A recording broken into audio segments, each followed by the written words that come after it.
auswandern? Lebe deinen Traum. Herzlich willkommen zu einer weiteren Folge von Wohin auswandern, lebe deinen Traum. Unser heutiges Thema ist Schweden und mein Gesprächspartner hat schon einiges erlebt. Er bezeichnet sich selber als einen Menschen, der gerne mit dem Kopf durch die Wand rennt und sich hinterher fragt, warum er Kopfschmerzen hat. Aber auf die Art und Weise hat er schon vieles erlebt und er hat vieles sehr, sehr richtig gemacht. Und heute lebt er mit seiner Familie und seinen 4 Kindern im Herzen von Schweden. Herzlich willkommen, Ivo. Ja, Servus. Oder wie ich vorhin gesagt habe, moin, moin. Nein, also erstmal vielen, vielen Dank, dass ihr mich eingeladen habt, ne? Und ich freue mich auf das heutige Interview. Ja, ich würde gerne damit beginnen, dass du dich einmal kurz vorstellst. Wer bist du überhaupt so und wie ist deine Lebenssituation gerade? Wo in Schweden lebst du? So diese Basisdinge, die würden wir von dir ganz gerne erstmal zuerst wissen. Ja, also wir wohnen hier in Mittelschweden, mitten in der Pampa, wie ich jetzt immer sage. Also ringsherum ist tatsächlich nur Wald und manchmal laufen auch die Elche vorbei, wenn man hier mal einen Grill anmacht, ne? Also haben wir alles schon erlebt, dass, dass der Elch die Elchkuh vorbeigelaufen ist mit dem kleinen Kindchen. Ne? Ist schon lustig sowas, ne? Und gerade für die Kinder, 4 Kinder habe ich an der Zahl, hast du ja schon gesagt gehabt. Der Große ist 17. Die kleinste ist jetzt 4 und die anderen beiden sind in der Mitte. Ne? Also wirklich eine bunte Mischung, ja. Und wir haben hier mittlerweile auch unwahrscheinlich viele Tiere. Ich liebe zum Beispiel Hühner, deshalb, wer auf meinen YouTube-Kanal guckt, der findet auch immer mal den Robert. Ne? Robert ist mein Lieblingshahn. Wir haben aber auch Kaninchen haben wir und ein paar Enten. Und ja, wir sind ja, 2020 haben wir Schweden ein bisschen länger bereist und dann sind wir hier gelandet, ne, weil wir gesagt haben, okay, gefällt uns doch ganz gut.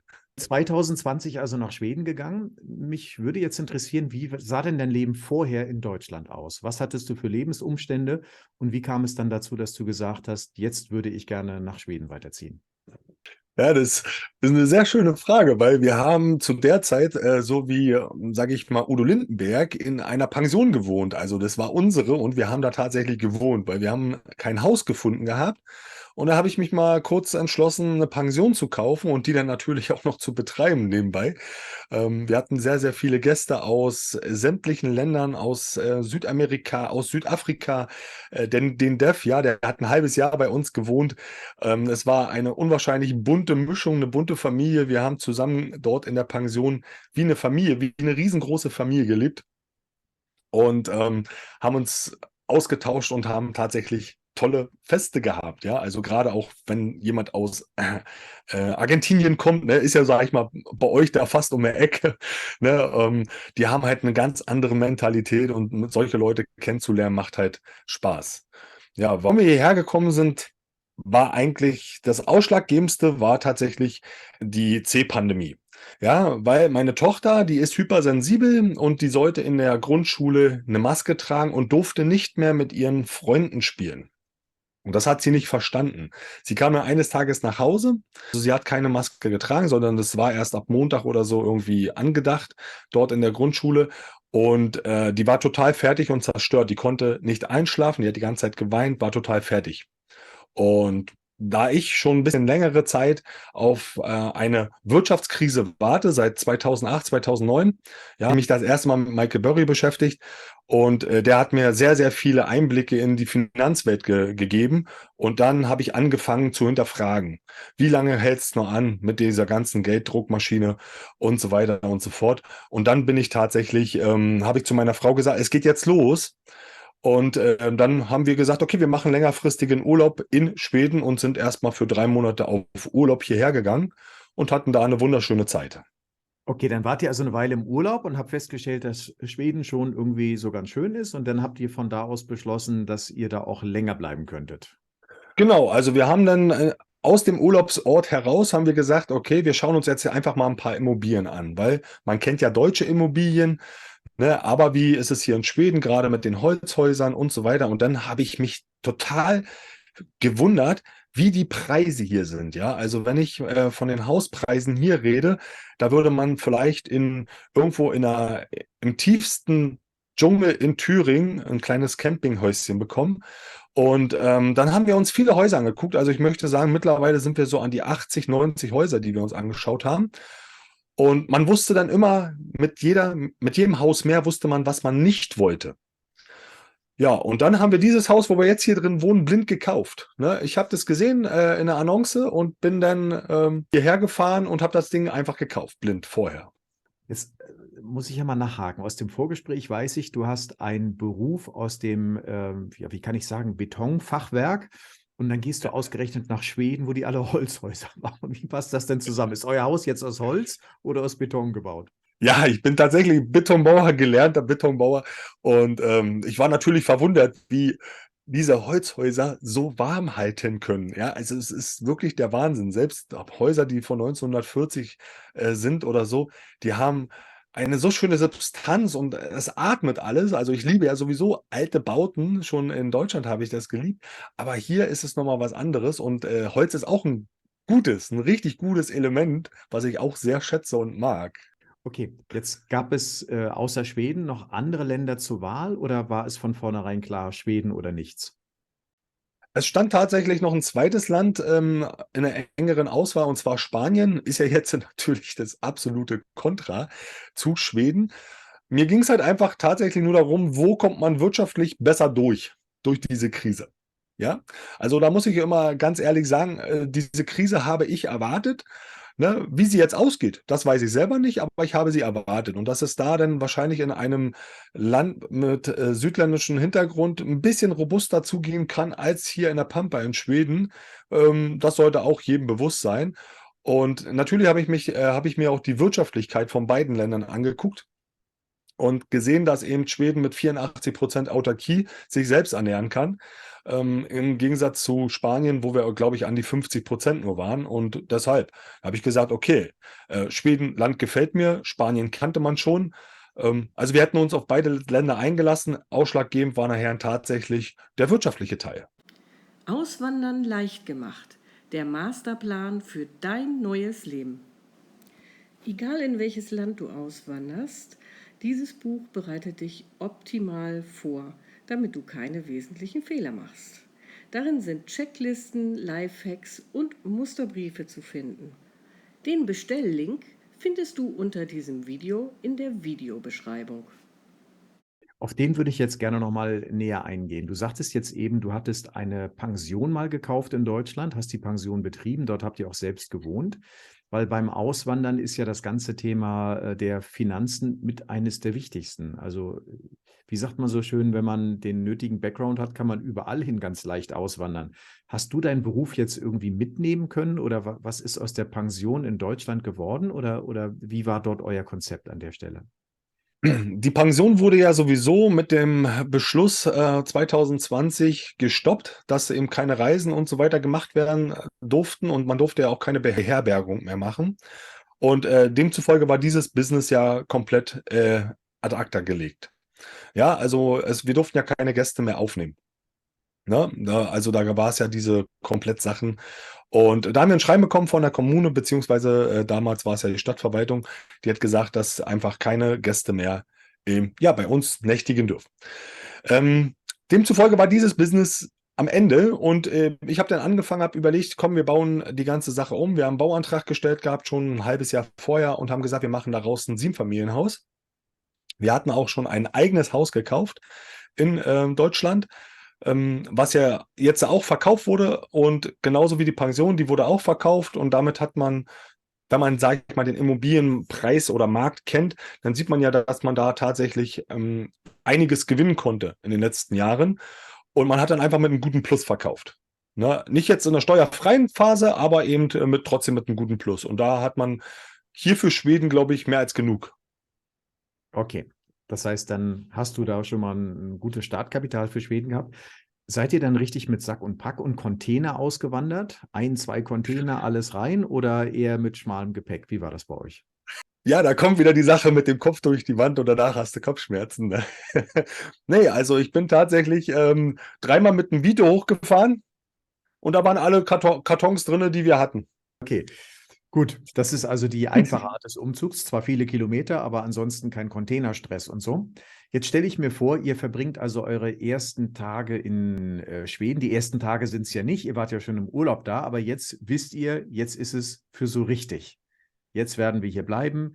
Die Kinder werden wahrscheinlich da irgendwie zur Schule gehen. Ich weiß nicht, wie ihr das gelöst habt. Was war das für ein Gefühl in dem Augenblick, als ihr wusstet, jetzt wird's ernst? Was für Hindernisse hattet ihr dort bei der ganzen Auswanderung und wie habt ihr die überwunden? Die größte Hinderung war im Kopf gewesen, und zwar war es ja die Sprache, ne? Weil ich sage, keiner von uns sprach Schwedisch, das muss man dazu sagen. Wir haben uns damit auch nicht wirklich befasst mit der Sprache am Anfang. Das wird ja heute noch immer wieder auf meinem YouTube-Kanal kritisiert, dass ich bis heute nicht mal ansatzweise 'n Schwedischkurs besucht habe. Ja, also ich nehme das immer von den Leuten, mit denen ich rede, nehme ich wieder ein paar schwedische Wörter auf und so baue ich meinen Wortschatz auf. Ich bin kein Mensch, der in der Schule sitzt, ich muss immer was tun. Ja, und das war eigentlich die größte Herausforderung. Das Schöne, und das wissen wahrscheinlich die wenigsten, über 80% der Schweden reden Englisch, und zwar fließend. Weil es ist einfach, die gucken hier Fernseh, sage ich mal, im jungen Alter und müssen alles mit Untertitel beziehungsweise mit Untertitel lesen. Das heißt, sie hören es auf Englisch und müssen in Schwedisch lesen. Ja, weil einfach die ganzen Trickfilme und so weiter nicht in schwedischer Sprache ausgespielt werden. Also ich war total verblüfft, als damals unser Nachbarskind hier rübergekommen ist, die war 6 Jahre alt gewesen und sie sprach auf einmal ein perfektes Englisch. Ich sage, was ist hier passiert? Ja, also unsere Kinder, die waren in der Schule gewesen in Deutschland im Gymnasium und hatten nicht mehr ansatzweise diesen Sprachschatz in Englisch. Ne? Und das war eigentlich so der größte Gedanke auch für die Kinder. Wie kommen die in der Schule klar? Und da muss man einfach sagen, diese Integration, die hier abläuft in Bezug auf neue Bürger, die ist tausendmal besser, als ich sie jemals in Deutschland gesehen habe. Ja, also du kannst dich hier ganz kostenfrei anmelden bei einem sogenannten SFI-Kurs für Erwachsene, Schwedisch für Inwanderer. Ne? Und in der Schule wirst du tatsächlich sondergeschult, dass du Schwedisch schneller erlernst. Und wir haben das Glück, dass wir hier in der Schule tatsächlich auch Deutschsprachige haben. Ne? Und das auch noch dazu gesagt, 25% der Schweden sprechen Deutsch oder beziehungsweise verstehen sogar Deutsch oder nur noch Deutsch. Ja, weil die es einfach damals als Schulfach hier hatten und viele Ältere verstehen mich und antworten dann eben auf Schwedisch beziehungsweise auf Englisch oder wie ich es immer sage, Schwenglisch. Das ist ja auch eine schöne Kombination. Ja, das ist sehr interessant, was du sagst. Ich habe im Vorfeld auch mal hier auf Wikipedia geguckt. Da standen auch die Zahlen, die du jetzt nanntest. 80% sprechen Englisch. Und dann gibt es eine zweite Fremdsprache in der Schule und die meisten wählen interessanterweise dann Spanisch. Also 45% der Schweden können wohl mittlerweile auch Spanisch, 25% Deutsch und 20% Französisch. Also ein sehr sprachbegabtes Volk aus den Gründen, die du gerade genannt hast. Ganz erstaunlich. Ja, du hast erwähnt, Ja, deine Kinder haben in der Schule irgendwie mit der Integration keine Probleme gehabt. Das heißt, die Kinder gehen jetzt alle in Schweden auf eine Präsenzschule. Ist das richtig? genau, die ging jetzt hier auf eine Präsenzschule. Der Kleine ist jetzt in der ersten Klasse. Also hier fängt die Klasse ja bei Null an. Du fängst ja in der nullten Klasse an und mit der 9. Klasse hast du sozusagen deinen Abschluss. Ja, und der ist jetzt in der ersten Klasse, ist also sein zweites Jahr. Und die Tochter ist jetzt in der 6. Klasse. Und der Große, der hat hier ein Jahr auf der normalen Schule verbracht, hat dann ein Ausbildungsjahr gemacht gehabt und er macht jetzt die Ausbildung zum so Steuersache, also Steuerberater. Ja, und das hat er innerhalb von einem Jahr hat er Schwedisch hier gelernt. Ja, und der kommuniziert fast mit jedem Einzelnen komplett auf Schwedisch, der macht Verhandlungen auf Schwedisch und so weiter. Das ist eine hervorragende Leistung. Also innerhalb von einem Jahr das gelernt, dann sich nochmal die Pobacken zusammengekniffen, das eine Jahr Schule gemacht und jetzt sozusagen geht er aufs Gymnasium, wo er eben studiert schon. Ja, also er studiert. Das ist ja ein ganz anderes Bildungssystem als in Deutschland. Okay. Jetzt würde ich ganz gerne auf das Thema Beruf nochmal wieder zu sprechen kommen. Du erwähntest, dass ihr ja eure Immobilien in Deutschland verkauft habt und von daher jetzt erstmal keine Not leidet in Schweden.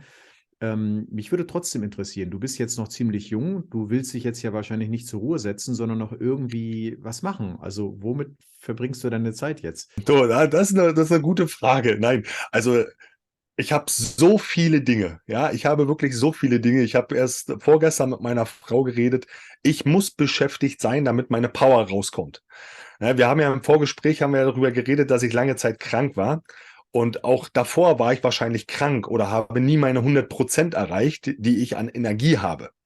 Ja, also ich habe so viel Energie, die muss ich irgendwo loswerden und deshalb suche ich mir immer neue Projekte. Ja, und du hast es auch angesprochen mit den Häusern. Ich habe auch in Schweden schon wieder Häuser gekauft, Immobilien gekauft, ne? Und damit werde ich auch weitermachen. Nur das Herzensprojekt, was wir jetzt hier machen, das ist tatsächlich was für die Allgemeinheit. Also nicht für die Allgemeinheit an sich, sondern wir wollen tatsächlich, sag ich mal, Leuten, die in den letzten Jahren so ein bisschen unter die Räder gekommen sind, wenn man das so sagen darf, hier einladen. Die dürfen kostenlos Urlaub machen bei uns. Das ist ein Gemeinschaftsprojekt, was wir hier jetzt angehen wollen. Das ist so eine Herzenssache und ja, das ist eigentlich das, was uns dieses Jahr wirklich viel Kraft und Energie kosten wird. Aber auch die ganzen anderen Sachen. Also wir machen ja hier auch Selbstversorgung. Wir haben die Tiere. Wir haben eigentlich immer was zu tun. Und es ist halt einfach eine ganz andere Sache, weil man macht es für sich oder eben für die Gemeinschaft. Jetzt muss ich nochmal nachhaken. Du sagtest jetzt kostenlos Urlaub machen. Also die erste Reaktion ist ja, da muss ja auch ein Haken dabei sein. Ist da ein Haken bei oder kannst du das mal beschreiben? Was heißt das jetzt genau? Also an wen richtet sich dieses Angebot? Wie kann man darüber Näheres erfahren und wie sieht das ganz konkret aus, wenn das ein soziales Projekt ist? Du hattest im Vorgespräch gesagt, es geht darum, einiges zurückzugeben, einfach weil ihr es ganz gut getroffen habt jetzt und da würde ich gerne mehr drüber erfahren, Ivo. Ja, also ich habe hier ein anderes Grundstück gekauft mit knapp 10.000 Quadratmeter Fläche. Da stehen 2 Häuser drauf und das wird jetzt sozusagen umgebaut. Das eine ist eine riesengroße Scheune, da werden kleine Workshop-Räume drin entstehen, wo man auch meditieren kann. Also wo Leute herkommen, die mich unterstützen in meiner Community, die kostenfreie Sachen anbieten, wie zum Beispiel Meditation, Chakren kennenlernen. Also solche Sachen, aber auch Kräuterkunde, Survival, Baumfällen, also komplett facettenreich, ja. Also man kann es alles lernen dann sozusagen. Die ganze Sache ist jetzt gerade noch im Aufbau, deshalb kann ich da auch noch nicht sagen, wo man was finden kann. Wir sind jetzt gerade mittendrin beim Aufbau. Jetzt am 18.03. geht es mit dem ersten los, und zwar, dass wir die alten Häuser fit machen, dass da Gemeinschaftsbad reinkommt, dass da eine Chill-Lounge reinkommt. Und das Schöne ist, die Kinder und die wir einladen, die dürfen keine Handys haben. Ne? Also total digitaler Detox, ne? Was ich ja auch hin und wieder mal richtig gut finde. Ja, und die Sache, muss ich dir sagen, Chris, die hat keinen Haken. Ne? Also ich habe noch keinen gefunden, weil es kommt ja von mir. Und nein, also wir laden tatsächlich alleinerziehende Mütter oder Väter ein mit 2 Kindern, ja, ab einem gewissen Alter. Wir haben uns da jetzt auf 8 Jahre mal festgelegt, weil wir ja doch ein bisschen Action machen wollen. Also wir wollen zum Beispiel auch in den Wald gehen. Da kann man jetzt nicht mit einem 2-, 3-jährigen Kind durch die Pampa laufen, ja, wo riesen Brocken Steine liegen, Pilze sammeln gehen und so weiter und so fort. Und die werden hier eingeladen, weil sie einfach in den letzten Jahren, also da spreche ich auch eine ganz konkrete Zielgruppe mit an, in den letzten Jahren so ein bisschen unter die Räder gekommen sind, als sich die Eltern oder die Alleinerziehenden ja rumstreiten mussten. Ich habe auch viele Sachen erfahren gehabt, dass das Jugendamt vor der Tür stand, weil die Mutter sich gegen irgendwas geweigert hat, was die Schule wollte. Zum Beispiel vor einer Plastikscheibe sitzendes Kind oder sonstiges. Ja, und genau denen wollen wir auch ein bisschen was zurückgeben, dass sie wieder erkennen, dass die Welt nicht schlecht ist. Ja, also mir geht's nur darum, dass die wieder erkennen, dass die Welt nicht schlecht ist, dass es da tatsächlich gute Sachen gibt. Ja, und vielleicht ein bisschen Aufbauarbeit betreiben mit denen vor Ort, wenn man abends am Lagerfeuer sitzt. Das hört sich wirklich gut an. Also Respekt, ich ziehe meinen Hut. Ist ein bisschen putzig, weil du den Hut auf hast, nicht ich. Aber wenn ich ihn auf hätte, würde ich ihn jetzt ziehen. Aber einen Haken habe ich natürlich gefunden. Naja, Haken nicht. Du hast eben gesagt, so Telekommunikations-Detox. So in der Mitte von Schweden, habe ich da vernünftiges Internet? Oder ist das die falsche Frage? Chris, also ich kann dir sagen, es gibt hier nicht, also ich habe bis jetzt noch keinen Ort gefunden, wo ich kein Internet habe. Also ich bin hier wirklich in der Pampa und ich bin über Mobile drinne und habe eine Leitung von 150 Mbit. Okay. Und das in der Pampa, das kann sich sehen lassen. Keine weiteren Fragen. Zumindest zum Thema Internet nicht.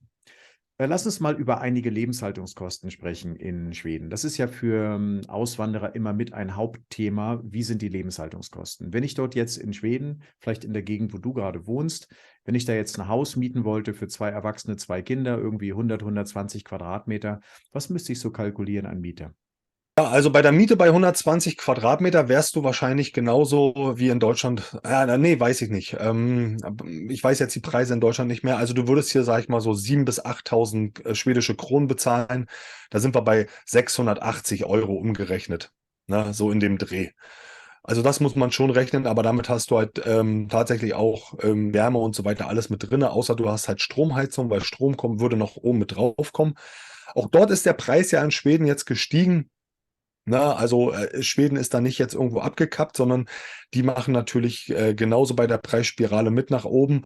Und jetzt im Winter haben sie sich tatsächlich, einige haben sich gedreht, weil sie einfach einen flexiblen Tarif haben. Also in Schweden gibt es 3 Tarifarten im Strombereich. Das ist einmal so ein Mixed-Preis und dann gibt es einmal den festen Preis. Und dann gibt es einmal den flexiblen Preis. Der flexible Preis hat den Vorteil, dass du im Sommer zum Beispiel nur umgerechnet 6 Cent pro Kilowattstunde zahlst. Im Winter aber, und so wie es ja jetzt gewesen ist, waren es auf einmal 40 Cent pro Kilowattstunde. Ja, und wann verbrauche ich eigentlich mehr? Das ist ja eigentlich im Winter und nicht im Sommer, weil im Sommer hast du ja kaum Verbrauch. Na, jedenfalls habe ich das bei uns gemerkt, dass wir da kaum Verbrauch haben. Und also da kommen dann vielleicht in dem Bereich nochmal 200 Euro drauf. Ne? Also da bist du dann, sag ich mal, bei knapp 1.000 Euro für eine Mietwohnung. Und da könntest du ja auch theoretisch, wenn du ein paar Euro auf dem Konto hast, dir ein Haus kaufen. Okay. Weil Häuser jetzt im ländlichen Bereich nicht so teuer sind. Ich vermute mal, im städtischen Bereich dürften die Häuser aber auch in Schweden einiges kosten. Oder wenn ich jetzt in einer, sagen wir mal, in einer kleinen Stadt bei dir in der Gegend dort, was gibt es da, Örebro oder Sundsvall oder sowas in der Richtung, wenn ich dort jetzt irgendwie eine Wohnung kaufen wollte, was müsste ich kalkulieren pro Quadratmeter? Also Örebro ist noch ein bisschen teurer, ne, weil da sind 130.000 Einwohner. Das zählt eigentlich schon als größere Stadt in Schweden, das muss man wissen. Ne? Aber da gebe ich dir vollkommen recht, wenn du sagst, okay, wenn du jetzt reingehst nach Göteborg, Malmö oder eben Stockholm, da bezahlst du natürlich auch richtig fette Preise. Ja? Nicht im Vergleich zu München oder Köln oder so, aber du bezahlst halt einfach auch deine 3 Millionen Kronen, ne, 300.000 Euro für eine Wohnung oder auch manchmal im Außenbereich für ein kleines Häuschen, ne? Aber dann hast du auch den Nachbar gleich nebenan. Ne? Wenn du jetzt ein bisschen weiter rausgehst und sagst, okay, ich suche mir jetzt so Städte so ab 10.000 oder bis 10.000 Leute, da kannst du tatsächlich Häuser kaufen für 40, 50, 60.000 Euro. Ja, und das ist, da hast du dann auch ein Grundstück dabei mit vielleicht 3.000, 4.000 Quadratmeter. Und diese Preise sind absolut machbar. Na, ich kann einfach mal sagen, dass ich zum Beispiel jetzt mir kürzlich wieder ein Haus angeguckt habe. Das hat 2.000 Quadratmeter Grundstück und kostet gerade aktuell 37.000 Euro mit 100 Quadratmeter Wohnfläche. Okay, da kann man Ja. nicht meckern. Und man hat Elche als Nachbarn. Das ist ja auch nicht zu unterschätzen. Gut, Ja, absolut. Ne? ich bleib noch mal bei den Kosten. Wenn ich jetzt ein Auto kaufen möchte, wir aus Deutschland sind da im Grunde verwöhnt, weil wir in Deutschland einen funktionierenden und doch relativ günstigen Gebrauchtwagenmarkt haben. Ich kann das sagen, weil ich mittlerweile erlebt habe, wie das in den meisten Ländern Lateinamerikas funktioniert. Da werden die Gebrauchtwagen alle importiert, meistens irgendwo aus Asien. Und dann zahlst du für ein Auto, wo du in Deutschland 3.000 Euro zahlen würdest, weil es 10 Jahre alt ist, zahlst du da halt noch 10.000. Und das tut schon manchmal weh. Ist das in Schweden ähnlich oder hast du in Schweden vernünftige Autopreise? Also grundsätzlich muss man sagen, du brauchst ein schwedentaugliches Auto. Und da gibt es nur eins. Volvo. Es ist wirklich so. Also natürlich hast du ja auch einen Gebrauchtwagenmarkt. Jedoch muss ich mal dazu sagen, du solltest, wenn du dich nach Schweden begibst im Winter, muss das Auto schwedentauglich sein. Und das heißt nicht, ich habe MS-Reifen drauf oder Winterreifen drauf. Ja, weil wenn du dann irgendwann mal in eine Seitenstraße reinfährst, also Seitenstraße, die ist meist nie befestigt und da hast du eine Eisschicht drauf von 15 20 Zentimeter, dann brauchst du halt Spikes. Ja, und mit diesen Spikes oder eben mit Schneeketten, gerade wenn man jetzt nur Urlaub macht in den Wintertagen, die sollte man immer grundsätzlich dabei haben. Ja, also und schwedentauglich ist tatsächlich in meinen Augen nur ein Allradbetriebener, ja, und damit kommst du auch gut durch, der eine schöne, sage ich mal, Bodenfreiheit hat, weil alles andere macht in Schweden keinen Sinn. Ja, also wenn du da jetzt mit so einem tiefer gelegten irgendwo kannst du eine Stadt fahren, alles gut, aber nicht irgendwo außen. Die Straßen sind gut, möchte ich jetzt nichts bezweifeln. Ne? Also man kann sie fahren im Sommer mit einem tiefer gelegten, nur es geht halt einfach um den Winter. Okay. Gut, also das mal zum Thema Autokauf. Ich bleibe nochmal bei den Lebenshaltungskosten. Ich würde auch mal ganz gerne wissen, wenn du jetzt mit deiner Frau abends mal schön essen gehst, ihr zu zweit in irgendein Restaurant in der nächstgrößeren Stadt und ihr esst dort was. Und jetzt müsste ich, glaube ich, für Schweden müsste ich die Frage sehr präzise stellen. Ihr habt dazu als Getränk ein Mineralwasser oder eine Cola, das wäre Fall 1, oder im Fall 2 habt ihr jeder ein Bier oder eine Flasche Wein, die ihr euch teilt. Was würde da am Ende auf der Rechnung stehen? Was denkst du?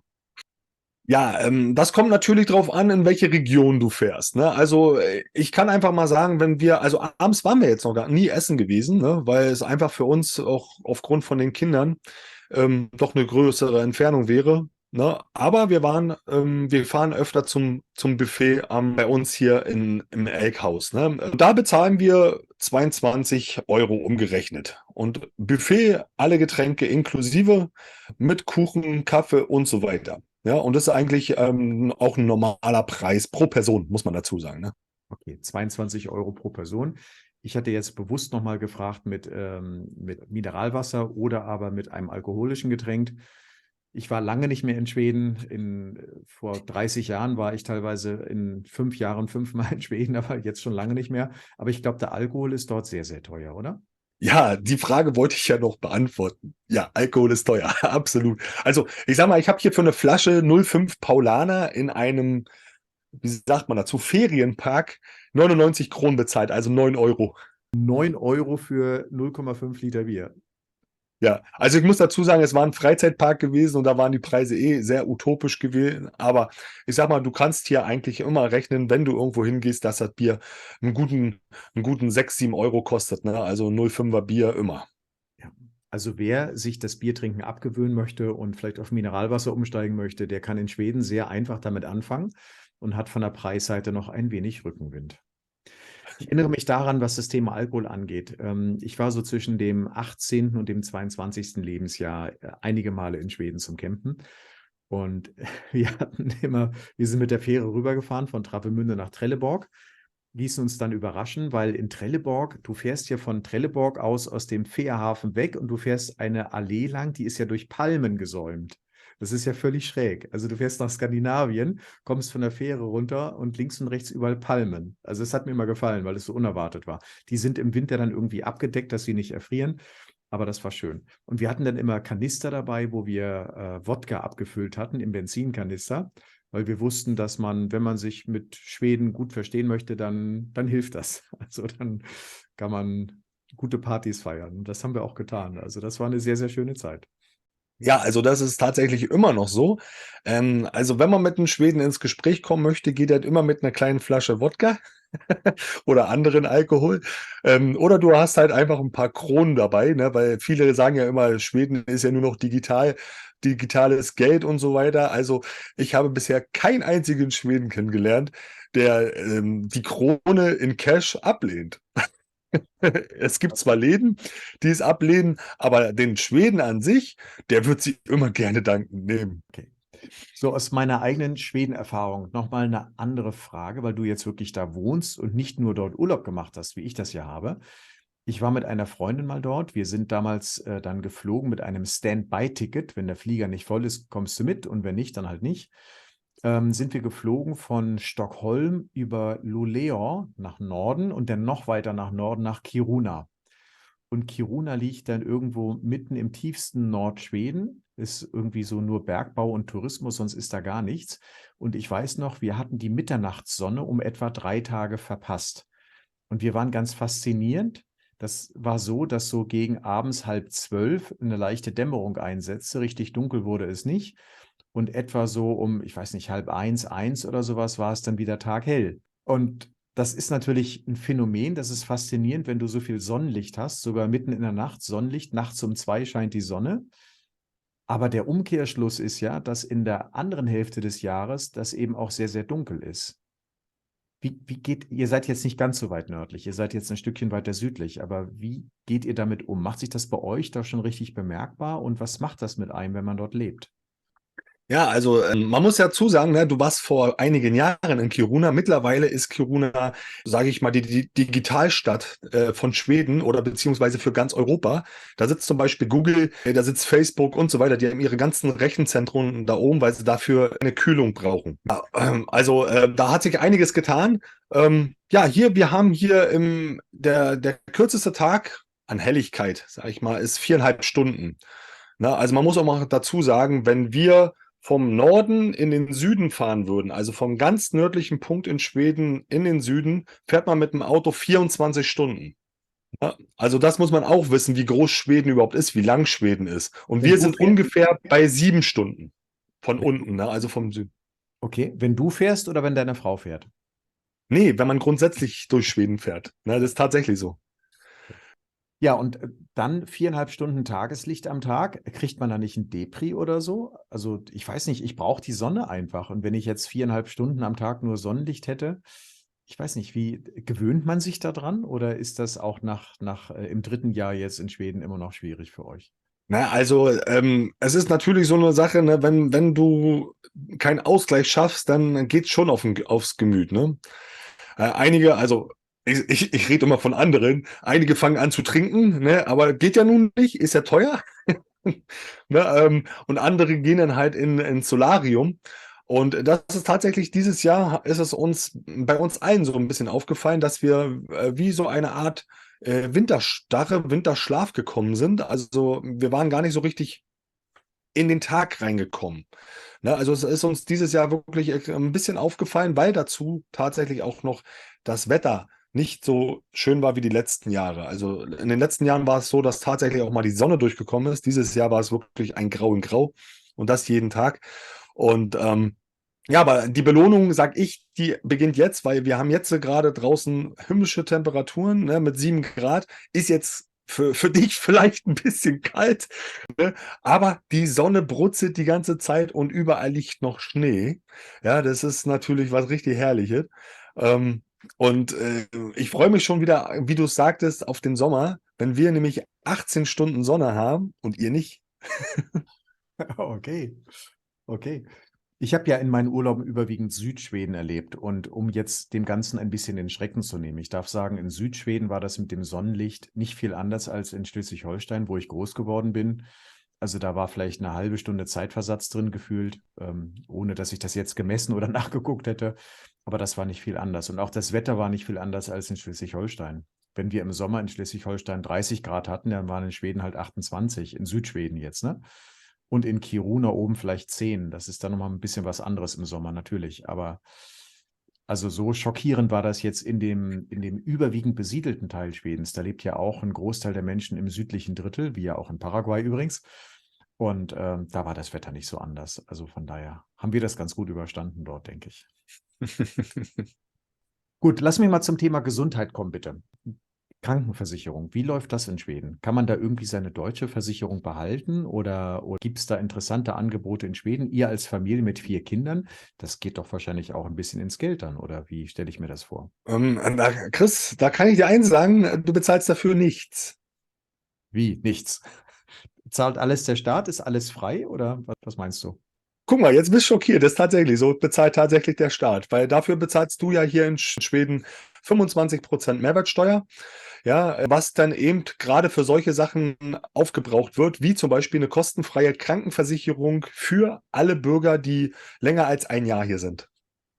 Okay, das ist interessant. Und die Krankenversorgung dort oder die Gesundheitsversorgung, die hat auch Qualität. Ich meine, Schweden ist jetzt ein erste Weltland, das heißt, die wissen schon, was sie da tun, ja? Also wir hatten jetzt tatsächlich am 1. Januar im Bekanntenkreis 2 Knochenbrüche.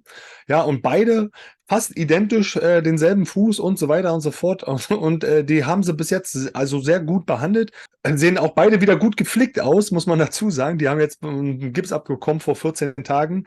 Und so die fühlten sich sehr gut aufgehoben. Ich habe mich ja mit beiden unterhalten gehabt und es war alles top gewesen im Krankenhaus. Eine hatte sogar ein Einzelzimmer bekommen, weil einfach, ja, keine Leute auf der Station gelegen haben, aber die so viele Räume haben, ne? Also da drängt sich ja bei mir die Frage auf, wie die Jungs Silvester gefeiert haben, wenn die sich beide im ersten Jahr nur einen Fuß gebrochen haben. Also, was haben die gemacht? Nee, tatsächlich lag es nicht an Silvesterabend. Es lag tatsächlich daran, es hat in der Nacht Neujahr geregnet gehabt und es kam eine klirrende Kälte, so dass alles vereist war, also wirklich vereist, ne? Also du konntest hier nur mit Spike-Schuhen raus, ne? Sonst wärst du gleich, sage ich mal, hättest dich lang gemacht, ne? Also du konntest keinen Zentimeter laufen, ohne dich irgendwo festzuhalten oder sonstiges. Man kennt es immer nur aus dem Video, aber wenn man dann mal selber hier steht und man kann nicht aufhalten, also dass man rutscht, es geht nicht. Man rutscht einfach irgendwo hin und dann einfach rutschen lassen, weißt. Und damit haben die beiden nicht gerechnet, dass es tatsächlich so glatt ist und die sind wenige Meter gelaufen und auf einmal, buff, hat's Knall gemacht. Okay. Gut, dann ist Ihre Ehre wiederhergestellt, dann haben Sie anständig Silvester gefeiert. Ja, lass mich da nochmal weiter einsteigen. Du sagtest jetzt, 25% ist die Mehrwertsteuer und die Einkommensteuern sind in Schweden, glaube ich, auch relativ hoch. Jetzt wüsste ich gerne, wenn du jetzt nach Schweden gekommen bist und du lebst im Grunde von den Ersparnissen, dann bist du ja von der Einkommensteuer gar nicht beeinträchtigt. Oder musst du denn irgendwelche anderen Steuern da bezahlen, wo sie dich dann am Schlawittchen packen? Nee, also da hast du absolut recht. Also wenn du eben, sag ich mal, Geld mitbringst, dann Schwede hat immer Angst vor Geld, muss man dazu sagen, jedenfalls, wenn du hier mit einer schwedischen Bank redest. Weil die denken immer, es ist Schwarzgeld. Also du müsstest dann zum Beispiel nachweisen, dass du ein Haus verkauft hast in Deutschland, dann darfst du das Geld gerne mitbringen. Dann haben die nichts dagegen. Aber wenn du jetzt einfach sagst, ich habe dir einfach mal 50.000 überwiesen, ne, dann wollen die schon einen Nachweis haben, woher. Ja, also solche Sachen, da sind die ganz ja, allergisch drauf. Ne? Ja, die Einkommensteuer, da gebe ich dir auch recht, dass die hier wesentlich höher ist als in Deutschland, aber nur wenn du eine bestimmte Grenze überschreitest. Ja, und die liegt bei roundabout, ich müsste jetzt nachgucken, ich glaube 530.000 Euro, Kronen. Ja, also um 30, an die 50.000 Euro. Wenn du da drüber kommst, dann wird es richtig teuer für dich in die Einkommensteuer, weil dann bist du im Bereich der Staatssteuer. Also du bezahlst ja eigentlich hier deine Steuerabgaben nur an eine Kommune und das wird auch in der Kommune verwendet, das Geld. Aber wenn du eben über diese 53.000 oder 50.000 Euro kommst, dann kommt noch mal eine Staatssteuer. Deshalb macht der Schwede das ganz einfach. Sollte er irgendwann mal eine Lohnerhöhung bekommen, dass er eben darüber geht, dann reduziert er seine Stunden und hat damit mehr Freizeit. Nur um nicht darüber zu kommen, um die Steuern zu sparen. Okay. Und Sozialversicherung kommt dann auch nochmal oben drauf? Nein, die bezahlt der Arbeitgeber komplett. Ne? Also der Arbeitgeber bezahlt die komplette Sozialversicherung. Das Einzige, was der Arbeitnehmer bezahlen müsste oder muss, wenn er möchte, nur wenn er möchte, ist die Arbeitslosenversicherung. Okay, das heißt, diese Betrachtung, das, was man immer hört, dass Schweden natürlich steuerlich ziemlich happig ist, das relativiert sich. Die Steuern sind hoch, ja, und die Einkommensteuer und auch die Mehrwertsteuer. Aber auf der anderen Seite Sozialversicherung bis auf die Arbeitslosenversicherung wird vom Arbeitgeber bezahlt und die Gesundheitsvorsorge ist frei. Und dann kommt es alles wieder ein bisschen in den Rahmen. Dann passt es im Grunde wieder von den Einnahmen, Ausgaben her. Kann man das so sagen? Ja, Chris, absolut kann man das so sagen, weil tatsächlich gibt es ja noch gerade in dem Bereich einige andere Vorteile, wie zum Beispiel die komplette Schulbildung ist kostenfrei. Also meine Kinder werden hier in der Pampa mit einem Schulbus abgeholt. Wirklich, jeden Morgen und werden abends wieder nach Hause gebracht, beziehungsweise nachmittags. Die kriegen in der Schule ihre kompletten Bücher, selbst das Schreibmaterial. Also wir haben sie am Anfang ja hingeschickt mit Unterrichtsmaterial und so weiter, haben sie gefragt, was sie damit wollen, weil die kriegen Bleistifte, alles in der Schule. Die bekommen eine Vollverpflegung in der Schule, die gehen essen und so weiter. Auch diese Sachen werden von den Steuergeldern bezahlt, weil Bildung ist in Schweden kostenfrei. Okay. Ich würde gern ein neues Thema mal anschneiden jetzt. Man bekommt teilweise mit bei dem, was sich in Sachen Flüchtlinge in Europa in den letzten Jahren getan hat. Hatten viele Flüchtlinge als Ziel, erstmal nach Deutschland zu kommen. Und wenn Deutschland aus irgendeinem Grunde nicht funktionieren sollte, dann nach Schweden.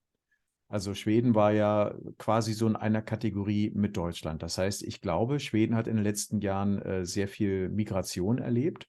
Jetzt würden mich im Zusammenhang damit zwei Dinge interessieren.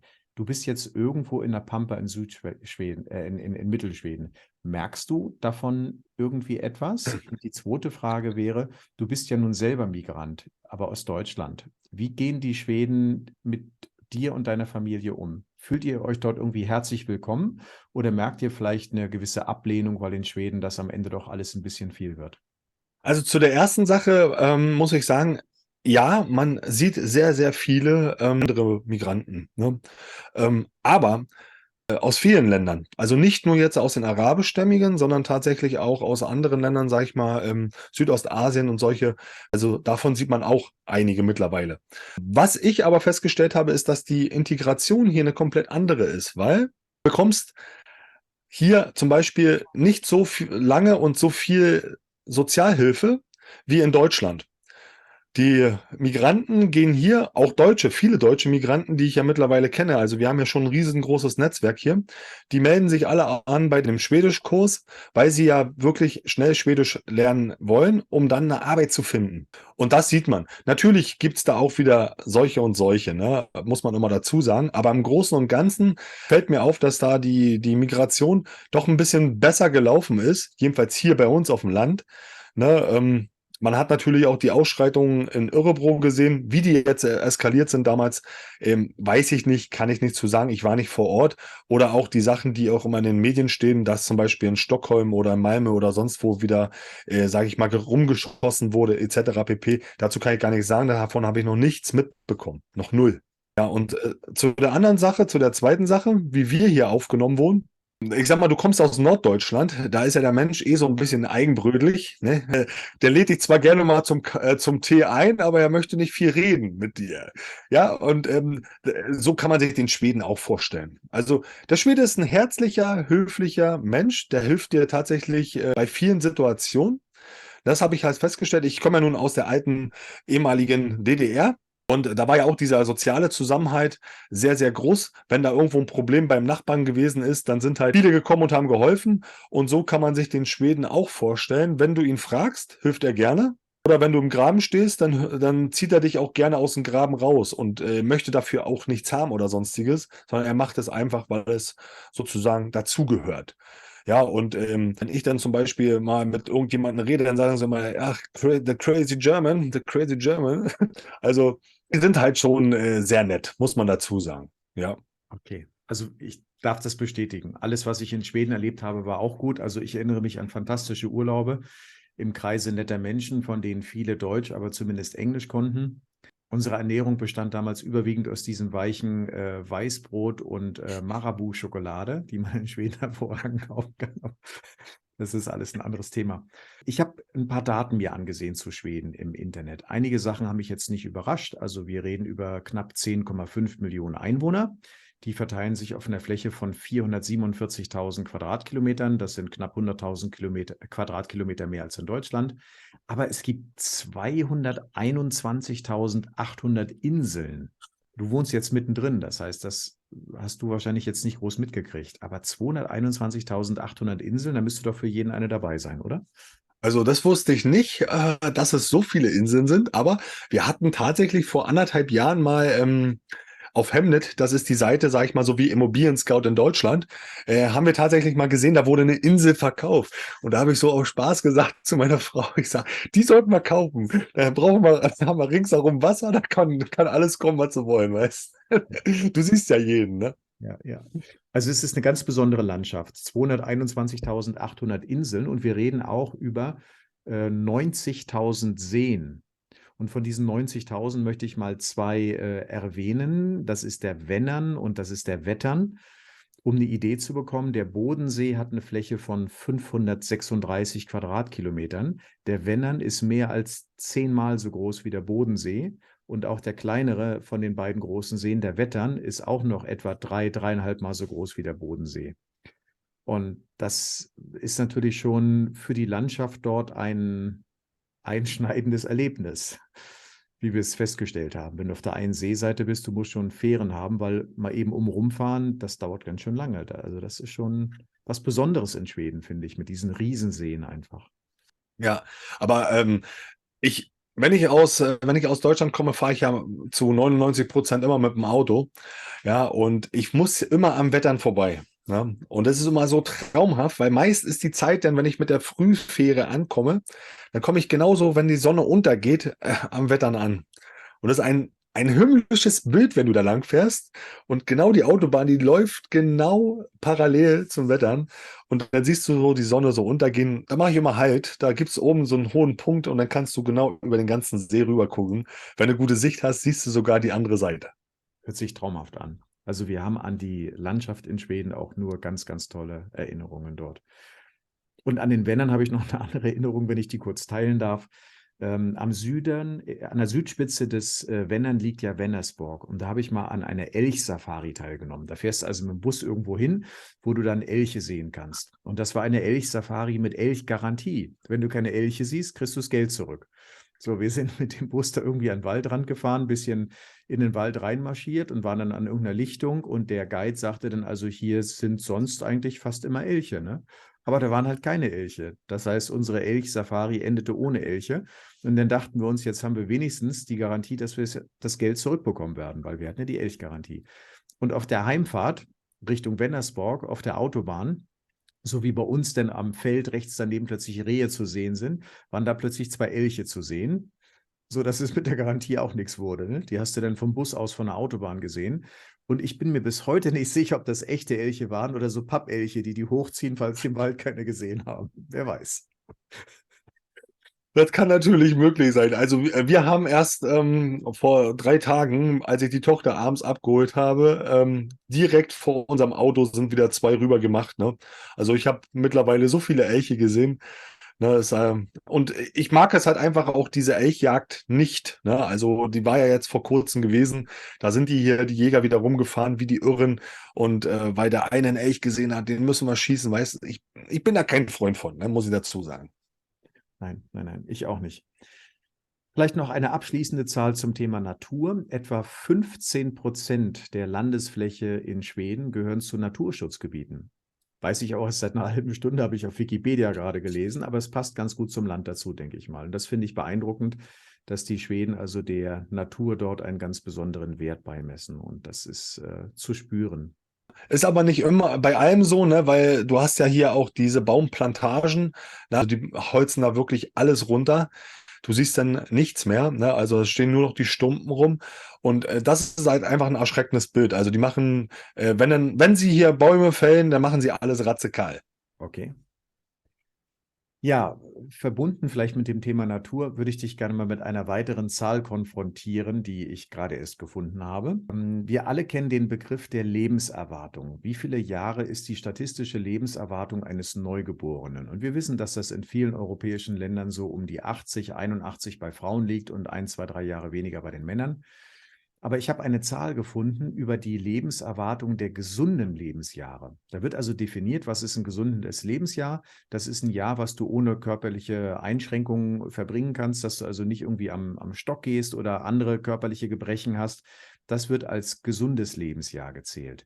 So, und da wurde jetzt mal verglichen, Schweden, dort gibt es eine Lebenserwartung von 73 gesunden Lebensjahren. Und was ich nicht verstanden habe, in Deutschland sind es 65 und in Österreich waren es 56.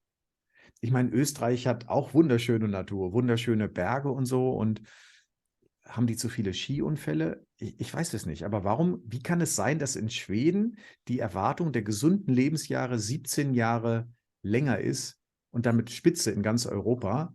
17 Jahre mehr als in Österreich. Das geht in meinen Schädel nicht rein. Hast du eine Idee, wie sich das erklären könnte? Ja, das Wort nennt sich Lagom, habe ich dir schon mal gesagt. Das ist sozusagen die Entschleunigung der Schweden. Ja, also es ist tatsächlich, wenn man hier in Schweden auf der Autobahn fährt oder man fährt von der Fähre runter, also so ist es jedenfalls bei mir. So war es, als wir den ersten Besuch gemacht haben und das schon mittlerweile, also vor 15 Jahren waren wir das erste Mal in Schweden gewesen. Und auch da ist es mir schon aufgefallen, dass wenn du nach Schweden reinfährst, auf einmal so wie so vollkommene Entschleunigung im Körper entsteht.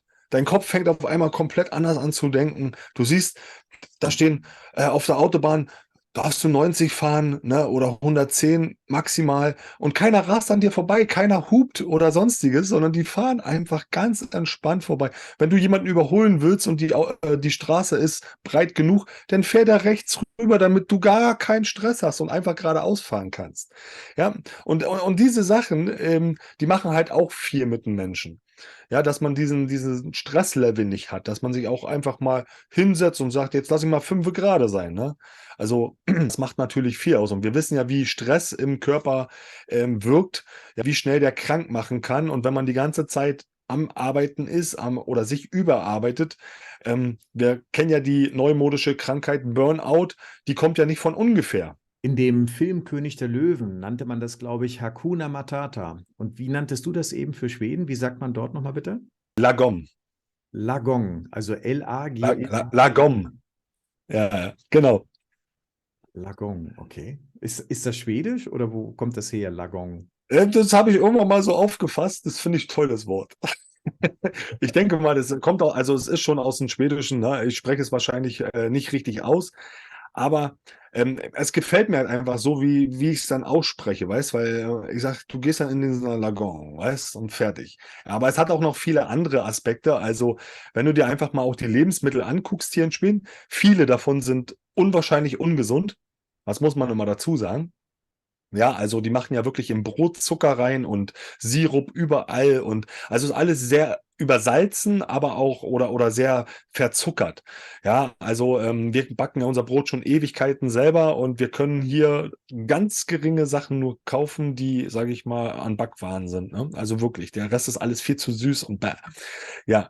Aber was mir aufgefallen ist, und das ist aber schon vor 20 Jahren gewesen oder vor 15 Jahren gewesen, dass in vielen Sachen, wie zum Beispiel in Butter oder Margarine und so weiter, Vitamin D3 zugesetzt ist, viele Mineralstoffe. Also, ne, D macht ja gerade Sinn, weil hier eben die Sonne ein bisschen weniger scheint, ne? Aber es geht halt einfach auch um die Tatsache, dass du hier auch andere Mineralien drin hast. Und wenn ich mir einfach mal so den Supermarkt angucke, da hast du ein komplettes Regal nur mit Nahrungsergänzungsmittel und du siehst halt, dass die auch verwendet werden. Also die sind nicht eingestaubt.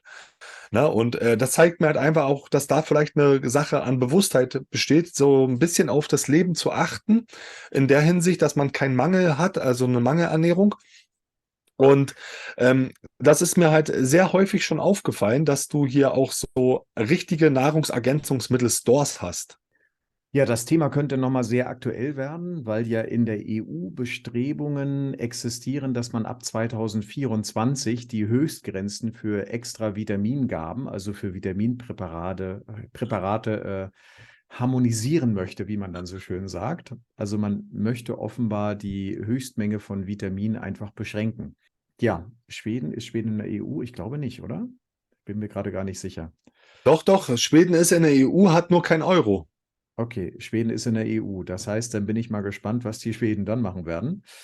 Weil das zu harmonisieren macht natürlich überhaupt keinen Sinn, weil du hast Vitamin D angesprochen. Ein Schwede hat natürlich naturgemäß durch die geringere Sonneneinstrahlung viel weniger Vitamin D3 als jetzt ein Malteke oder als ein Grieche oder ein Italiener.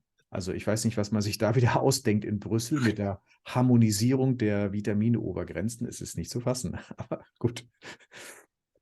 Ja, Es gibt ja weltweit wahrscheinlich keine anderen Probleme, als sich darüber Gedanken zu machen, weißt? ja, wahrscheinlich, wahrscheinlich. Ja, das Lagong, was du gerade ansprachst, hier in Paraguay würde man immer Tranquilo sagen. Das ist interessant, wenn du die Einheimischen fragst, wie geht's dir, dann antworten die meistens mit Tranquilo. Die sagen also nicht gut, sondern die sagen ruhig. Und ruhig ist für die Ja. halt gut. Also Tranquilo. Heißt es nicht, mach langsam oder mach ruhig? Also Tranquilo Ja, heißt generell ruhig. Also wenn ja, man genau. ruhig ist, dann geht's einem gut. Jetzt hast du in Schweden so 3 Jahre eher schon, seit 2020 seid ihr als Familie dort. In diesen 3 Jahren habt ihr bestimmt einige Dinge sehr gut gemacht und andere Dinge vielleicht auch nicht so gut. Deshalb mal ganz offen die Frage, wenn du jetzt nochmal in 2020 stehen würdest mit dem Know-how von heute und du würdest nochmal dein Schweden-Abenteuer beginnen, was würdest du anders machen und was würdest du genauso wieder machen? Diese Frage, ne, die hast du auch schon vorab mal geschickt oder beziehungsweise Lia hat sie mir geschickt gehabt. Und die ist höchst interessant, ne, weil ich habe mir da noch nicht so die Gedanken gemacht.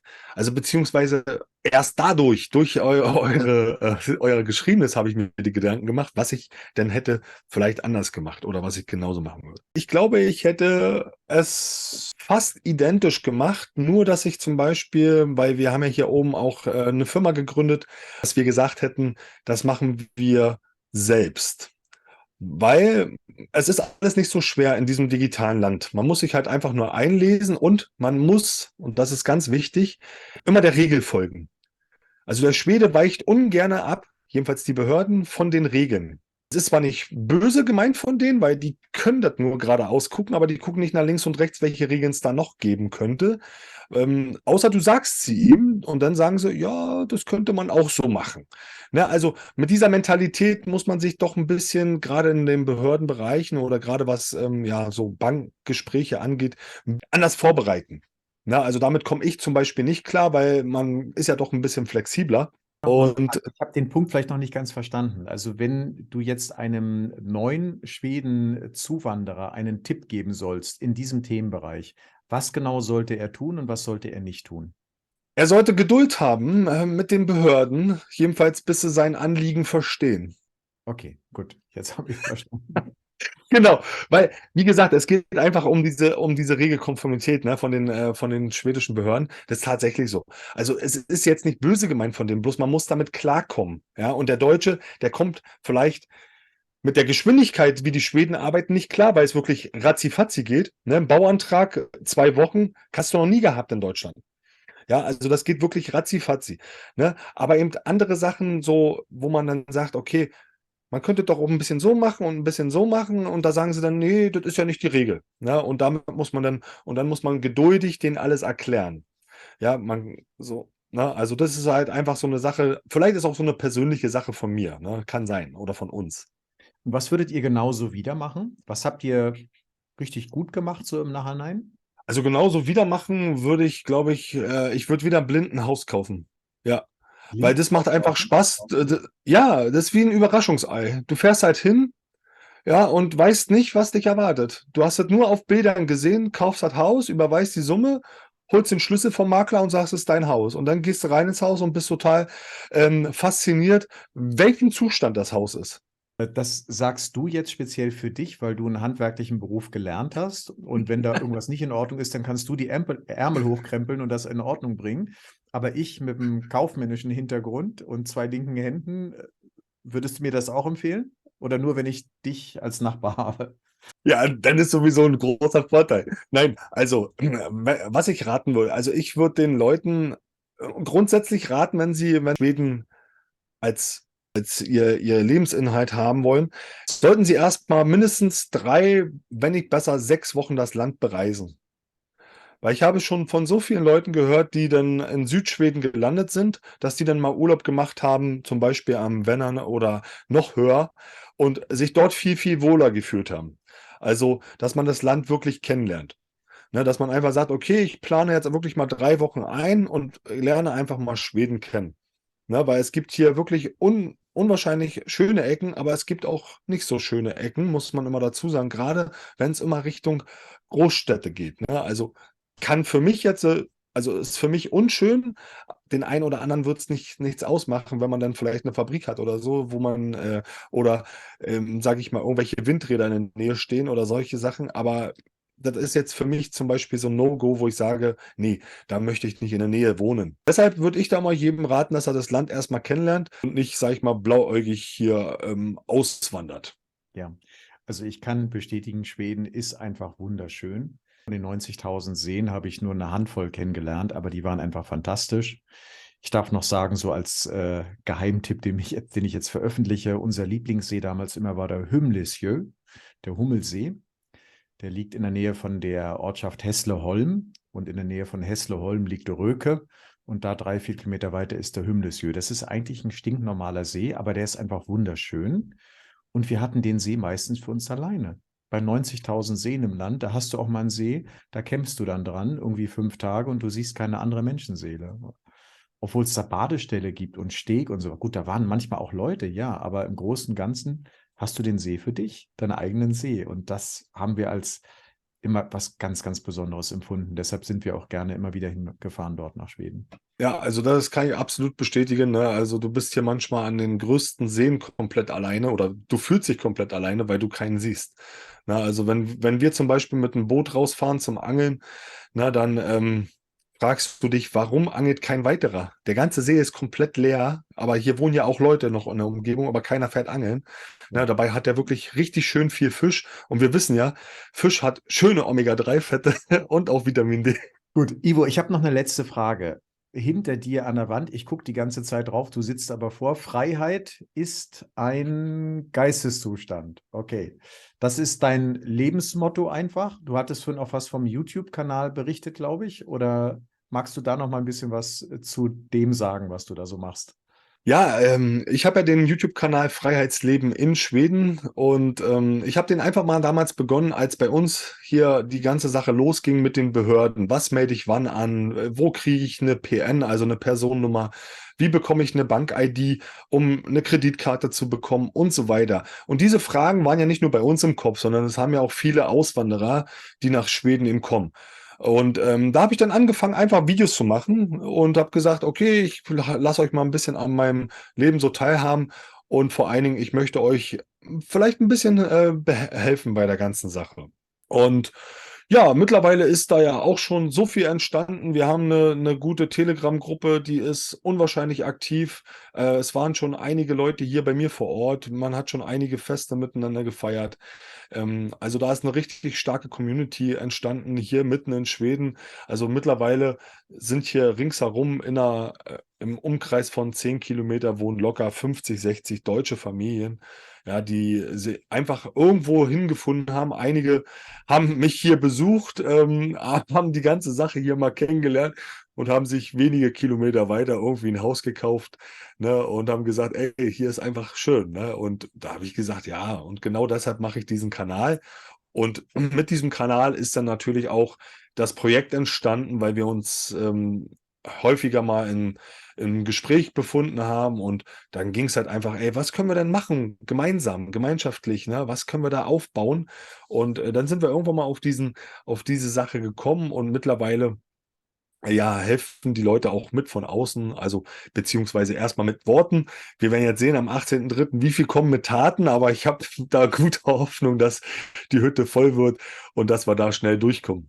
Am 18.03., da ist jetzt irgendein Ereignis da bei dir, irgendein Event oder warum 18.03.? Ja, der 18.03. ist der Start vom Camp hinten, ne? Also so nenne ich es ja liebevoll, ne? Da wo dann eben die Leute dann eingeladen werden.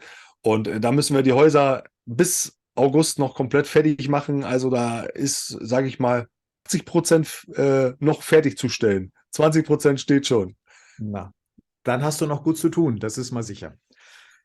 Gibt es noch irgendwas, was du über Schweden gerne loswerden möchtest, was aber in meinen Fragen bisher oder in den Antworten darauf keinen Platz gefunden hat? Dann hättest du jetzt noch mal eine Gelegenheit, das loszuwerden oder generell mal deinen Schweden-Eindruck für die Zuschauer zusammenzufassen, einen Appell an die Zuschauer zu richten, wenn du magst. Du hast das Wort, Ivo.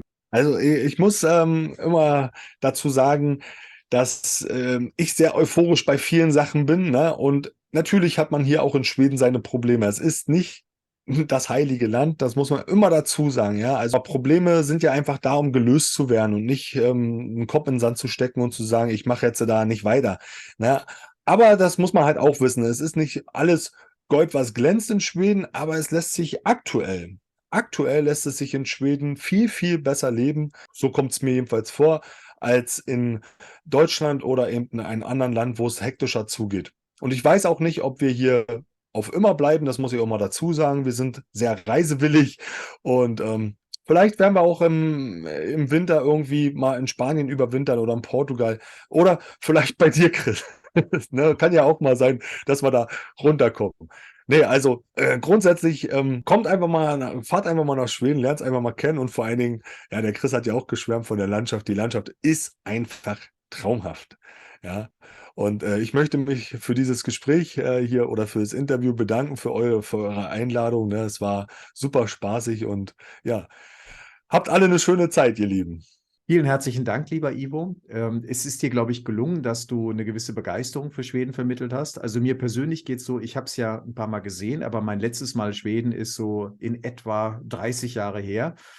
Und jetzt kommt bei mir doch schon der Wunsch auf, da mal wieder hinzufahren. Also auch zu sehen, was sich verändert hat. Ich bin jetzt wieder sehr neugierig geworden und habe jetzt wieder so ein bisschen dieses Schweden-Kribbeln. Ja, vielen herzlichen Dank an die Zuschauer und ich sage Tschüss und bis zum nächsten Mal bei Wohin auswandern, lebe deinen Traum. Alles Gute.